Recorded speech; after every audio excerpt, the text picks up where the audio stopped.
झारखंड के सीएम हेमंत सोरेन एक इकलौते विधायक टाइगर जयराम महतो के सवालों का जवाब जब विधानसभा में नहीं दे पाते हैं, जब उनसे झारखंड नहीं संभल रहा है, तब झारखंड के सीएम हेमंत सोरेन बिहार की राजधानी पटना पहुंचते हैं और पटना पहुंचते ही राहुल गांधी तेजस्वी यादव के सामने पटना के डाक बंगले चौराहे के मंच से ऐलान कर देते हैं और साफ तौर पर कहते हैं कि अगर मैं जेल नहीं गया होता तब इसको एक सीट भी नहीं आती। और आखिर हेमंत सोरेन ने ऐसा क्या ऐलान कर दिया है और बताया जा रहा कि आखिर झारखंड से बाहर बिहार की राजधानी पटना में उनको ये सब बताने की आखिर ज़रूरत क्यों पड़ गई। नमस्कार, मैं प्रिंस कुमार सिंह और आप देख रहे हैं पॉजिटिव प्रिंस। अगर अभी तक आपने चैनल को सब्सक्राइब नहीं किया है तो खबरों से अपडेट रहने के लिए कृपया चैनल को सब्सक्राइब कर लीजिए और जो लोग ऑलरेडी कर चुके हैं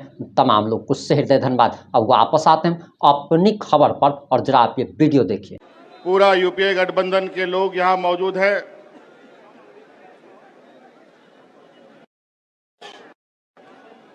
इस जमावड़े का वजह आप सबको मालूम है।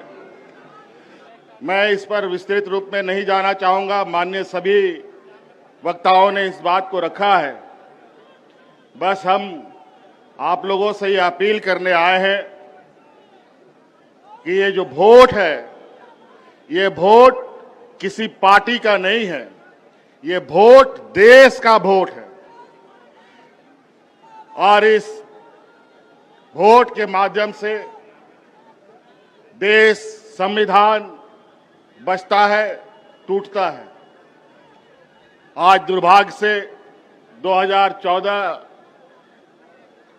में कुछ चालाक चतुर लोगों ने धन बल के पर सत्ता हासिल कर लिया है और 2014 से जिस तरीके से इस देश को इन लोगों ने तबाह किया है, अगर आज नहीं चेते तो फिर आपको दोबारा कभी चेतने का मौका नहीं मिलेगा।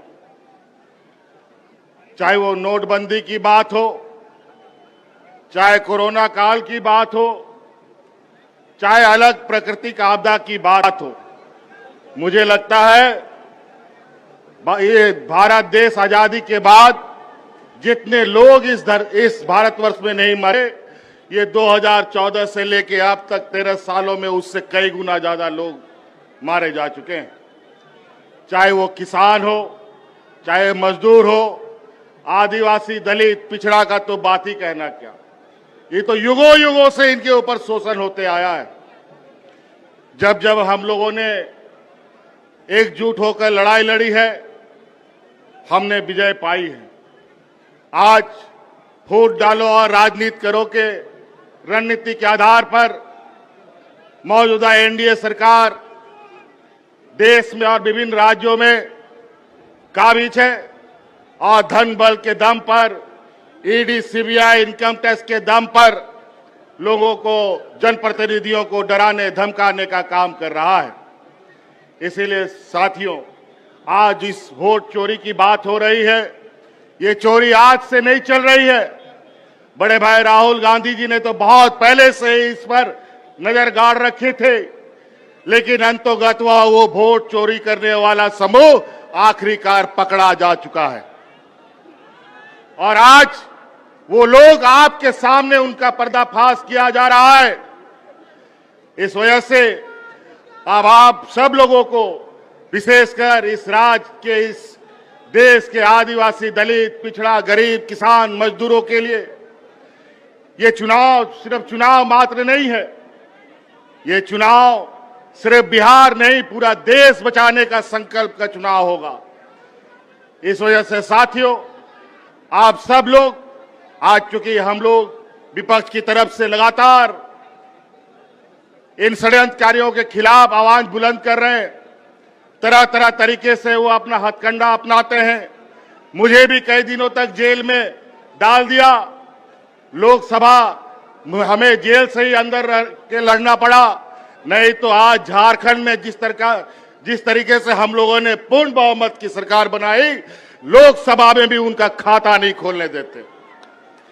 इसीलिए साथी, अब आपको इस बात का संकल्प लेना है बिहार की ऐतिहासिक धरती से हमेशा ऐतिहासिक निर्णयों के साथ यहां राजनीतिक गठबंधन, राजनीतिक तय हुए, रास्ते तय हुए हैं।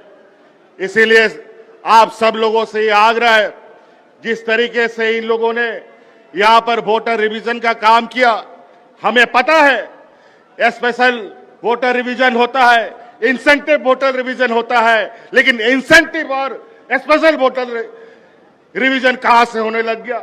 ये दोनों कब से आ गया? बड़ा ही विचित्र। और आज इन्हीं के द्वारा प्रकाशित वोटर लिस्ट के माध्यम से इन लोगों ने देश की गद्दी संभाल रखी है। आज इनको बर्खास्त करके, इनको इस्तीफा दे करके पूरे अगर देश में स्पेशल वोटर इंसेंटिव रिवीजन कराते हैं, ये भी मंजूर है। अगर है ये हिम्मत तो देश की गद्दी छोड़ो और वोटर का फिर से रिवीजन कराओ, फिर पता चलेगा दूध का दूध और पानी का पानी कौन कहां पर खड़ा है। इसीलिए साथी, ये चुनाव, आगामी चुनाव, ये सिर्फ बिहार का दिशा दशा तय नहीं करेगा, ये पूरा देश का दशा तय करेगा। और ये बहुत बड़े 30 मारखा नहीं है। जिस समय मजदूर, किसान, आदिवासी, दलित एकजुट हुआ, तब ये कहीं नहीं टिकते। इसलिए साथी, आज आप लोगों से यही आग्रह, विनती और आह्वान करने आए हैं कि ये आवाज दूर दूर तक फैलाइए, जन जन तक पहुंचाइए कि आज इस देश में किस तरीके से कालाबाजारी चल रहा है, किस तरीके से आपके हक अधिकार मारे जा रहे हैं। आज हमारे झारखंड में जाके देखिए, आज हमारा झारखंड, बिहार हमेशा एक साथ आगे बढ़ा है, चला है। यहां से भी बड़े पैमाने पे मजदूर पलायन करते हैं, महिला पुरुष।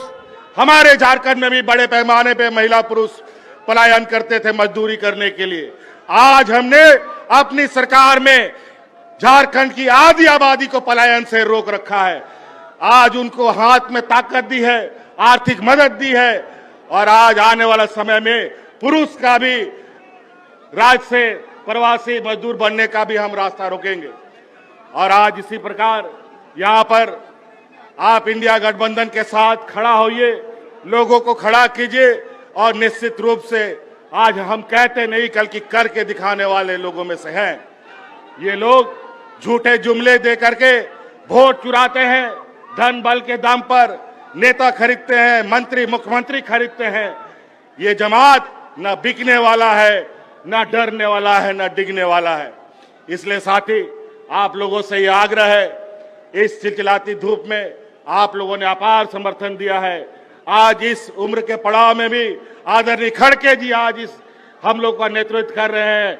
निश्चित रूप से ये हम लोग का मार्गदर्शक के रूप में कई सारे लोग हमारे बीच रहे, हमारे बीच से चले गए। आज आपके सहयोग, आपका ताकत इस देश का तकदीर लिखेगा। इसलिए आप लोगों से आह्वान है, सटीक होकर, सजग होकर आने वाला चुनाव में हिस्सा बने। इन्हीं बातों के साथ बहुत बहुत धन्यवाद, सबको जोहार। अब आपकी क्या प्रतिक्रिया है? अपनी प्रतिक्रिया जरूर दीजिएगा। जुड़े रहे हमारे साथ। जय हिंद, जय भारत।